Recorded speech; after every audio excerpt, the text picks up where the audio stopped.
নমস্কার, ভাইরাল রেসিপিতে সবাইকে ওয়েলকাম জানাচ্ছি। শুভ জন্মাষ্টমী সবাইকে। আর আজকে বানিয়ে দেখাচ্ছি গোপাল ঠাকুরের সবথেকে পছন্দের জিনিস মাখন। ঘরে কিভাবে মাখন তৈরি করে ফেলা যায় সেটাই আজকে আমি করে দেখাবো। এর জন্য আমি হাফ কাপ মতো লিকুইড ঘি নিয়ে নিয়েছি। এবার এই ঘিয়ের মধ্যে দিয়ে দেব বরফ। এরকম 3 থেকে 4 টুকরো আমি বরফ দিয়ে দেব। এবার বরফটা এর মধ্যে দিয়ে দেওয়া হয়ে গেলে আমি এটা ঘিয়ের সঙ্গে ভালো করে এইভাবে ডলে নিতে থাকবো। এইভাবে আস্তে আস্তে যখন ডলতে শুরু করব বরফগুলো ঘিয়ের মধ্যে, তখন কিন্তু দেখতে পাচ্ছ কালারটা কিন্তু আস্তে আস্তে চেঞ্জ হতে শুরু করবে আর কিন্তু এরকম স্মুথলি একটা মাখন তৈরি হয়ে যাবে।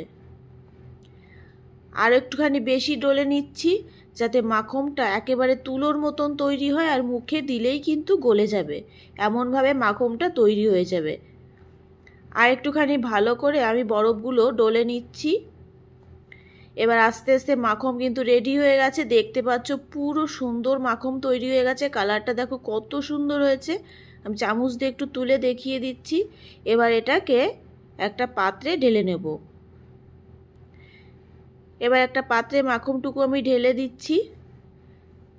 মাখন মিশ্রি গোপাল ঠাকুরের খুবই পছন্দ, তাই ওপর থেকে একটু মিশ্রি ছড়িয়ে দিচ্ছি আর একটুখানি দিয়ে দেবো পেস্তা কুচি।